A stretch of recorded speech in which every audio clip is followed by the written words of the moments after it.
Welcome. Today, we are going deep undercover, conducting a full financial investigation into Cipher Mining's latest quarterly report. Now, this isn't just a quick summary. We are following the money, every single dollar, through their income statement and their balance sheet to figure out what is really going on with this company. So here's our game plan. First, we're going to establish our subject. What does Cipher Mining actually do?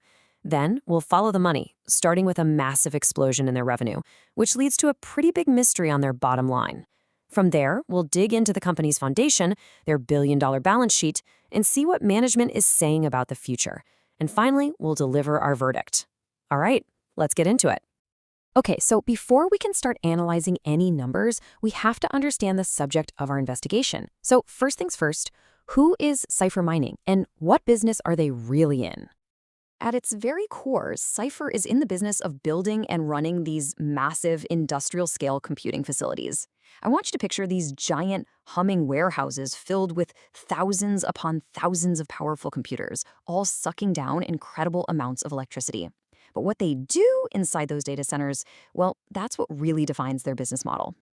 Their whole operation is really split into two different but related businesses. On one hand, you've got Bitcoin mining. That's their original business, and right now it's where most of their money comes from. But on the other hand, you have something called high-performance compute hosting, or HPC, and this is really crucial for their future. So let's break down what each of these actually means. So what in the world is Bitcoin mining? Well, imagine there's a global digital lottery, and it's happening every 10 minutes or so. Computers from all over the planet are racing to solve this ridiculously complex math problem. The first one to get the answer gets to validate the latest chunk of transactions, and for doing that, they get a reward, brand new Bitcoin. Cipher basically operates these huge fleets of specialized computers 24/7, just trying to win that lottery over and over and over again. Now, HPC hosting is a totally different ballgame. If Bitcoin mining is like using your own computers to earn a prize, HPC hosting is like being a landlord for other people's supercomputers. Cipher builds the perfect home for them, the building, all the power infrastructure, the cooling systems, the security, the whole 9 yards. Then they lease that space to huge tech companies who need to run massive AI models. Cipher just sits back and collects a predictable, long-term rent check. It's much more like a real estate business. Okay, now this slide gives you a sense of the sheer physical scale we're talking about.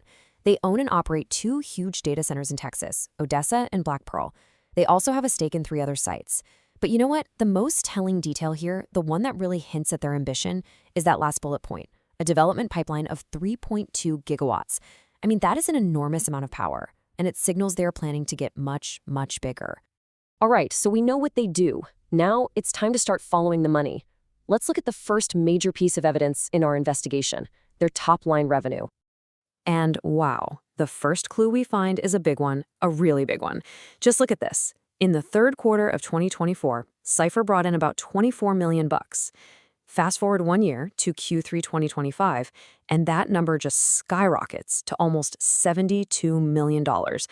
That's not just growth, people. They nearly tripled their revenue in a single year. So our first job as financial detectives is to figure out why. Well, the report is pretty blunt about it. All of that new money came from their Bitcoin mining business. This huge jump isn't from some fancy new product. No, it's their core business just firing on all cylinders. They've got more computers running, they're running them better, and because of that, they're earning way more Bitcoin than they were a year ago. And this table here gives us the nitty-gritty details. In the first 9 months of 2025, you can see they mined over 1,300 Bitcoin themselves, worth almost $140 million. They got another 200 or so from their investments. So in total, they brought in about 1,500 Bitcoin, and during that same time, they sold a little more than that, generating over $150 million in cold hard cash. Right now, this is the engine driving the company. Okay, so this brings us to the central mystery of this entire financial report. We've established revenue is booming. Money is just pouring into the company. So the obvious question is, are they actually profitable? Let's just put that number up again to let it sink in. Over $71 million in sales in just 3 months. That is a massive number. And yet, when you go all the way to the bottom of the income statement, after every single expense is paid, they reported a net loss of almost $3.3 million. So what gives? How is that even possible? Where did all that money go between the sales line and the profit line? To solve this, we gotta follow the trail and dig into their expenses. And here it is. Here's our smoking gun, laid out plain as day in their expenses. You've got the cost of revenue, that's mostly electricity, at about $27 million. Paying employees, another $14 million.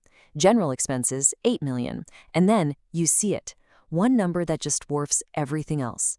Nearly $60 million for something called depreciation and amortization. This is our culprit. So what on earth is depreciation? It sounds complicated, but it's actually a pretty simple idea. Think of it like this. You buy a brand new car for, say, 30 grand. The second you drive it off the lot, is it still worth 30 grand? No way. It's already started losing value. Depreciation is just how companies account for that loss in value for their big assets.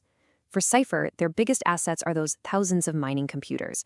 They run nonstop, they get old, they get less efficient, and accounting rules say Cipher has to record that loss of value as an expense, even though no actual money left their bank account. And this is the absolute key. If you remember one thing, remember this, that $60 million depreciation expense is a non-cash charge. It makes them look unprofitable on paper, but it doesn't mean they're actually losing cash. In fact, it means their ability to generate real cash from their operations is probably way, way stronger than that bottom line number makes it seem. The accounting profit is negative, but the cash profit, that's a whole different story. And that idea of cash versus paper profit leads us directly to the next phase of our investigation, the balance sheet. The income statement tells a story over time, right? But the balance sheet, that's a snapshot. It tells us what the company owns and what it owes on one specific day. And right away, bam, the very first thing we see under their assets is just jaw-dropping. At the end of 2024, Cipher had about $5.6 million in cash. 9 months later, they had over $1.2 billion. That is an absolutely mind-boggling transformation of their financial health. This is the biggest question in the entire report. $1 billion doesn't just appear out of thin air. We know they had a net loss, and even if they were generating some cash from operations, it wouldn't be anywhere close to $1 billion.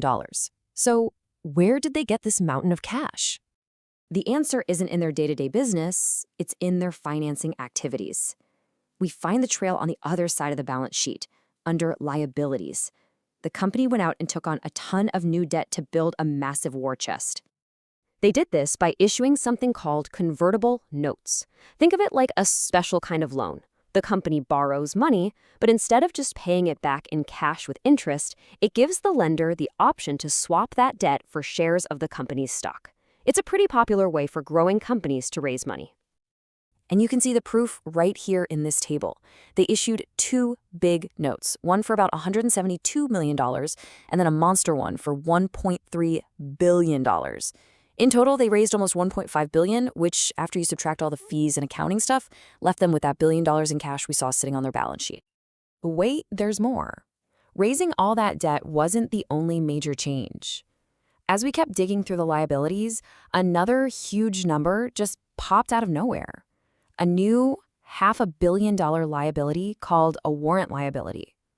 And when you see something that big appear from one quarter to the next, you have to find out why. So what are warrants? They're kind of like long-term stock options. They're a contract that gives the owner the right to buy a company's stock at a set price for a set period of time. If the stock price goes up, those warrants become valuable. And because they have value, the company has to record them as a liability on their books. So where did this $500 million liability come from? The report tells us it's all part of a very strategic and honestly pretty fascinating deal they cut with Google. Okay, let's piece this deal together because it's actually pretty brilliant. Cipher basically gave Google the right to buy over 24 million shares of its stock for just a penny a share, which means they're definitely going to be exercised. So why would they do that? Well, in exchange, Google agreed to financially guarantee the rent payments for one of Cipher's big new customers. This is an incredible move. Cipher used its own stock to basically buy insurance on its future revenue, all while getting a giant like Google invested in their success.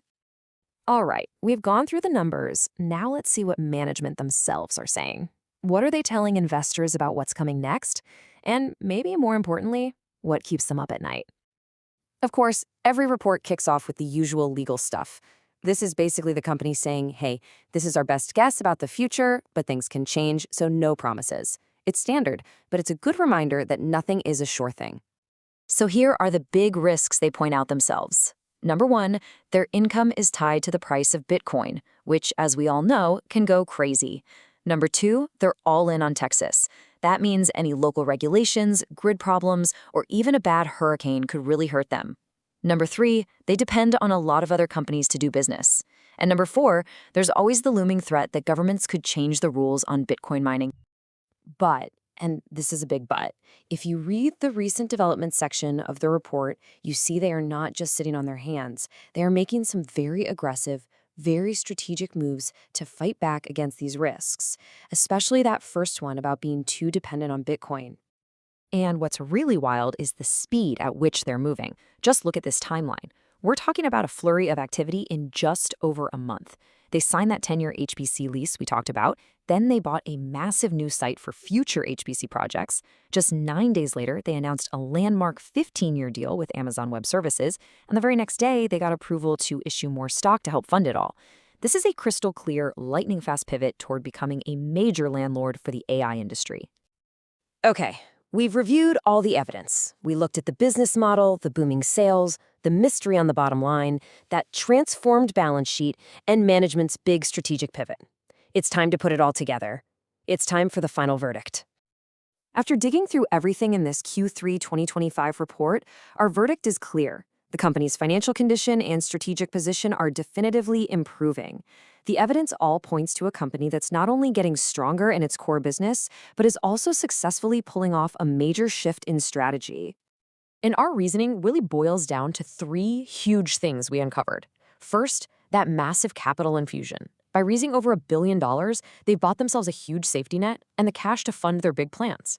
Second, the strategic pivot to HPC. Those big deals with Amazon and FluidStack give them new, predictable revenue that has nothing to do with the price of Bitcoin. And third, while they're doing all this, their original Bitcoin business is still crushing it, with revenue tripling. They're building a whole new engine without even turning off the old one. So this investigation leaves us with one final big question for the future. Cipher has brilliantly raised a war chest and is making a bold pivot toward the AI gold rush. But by doing that, are they really building a stable, diversified company for the long haul? Or are they just swapping the chaos of the crypto market for the potential bubble of the AI market? That is the billion-dollar question that everyone will be watching in the quarters to come.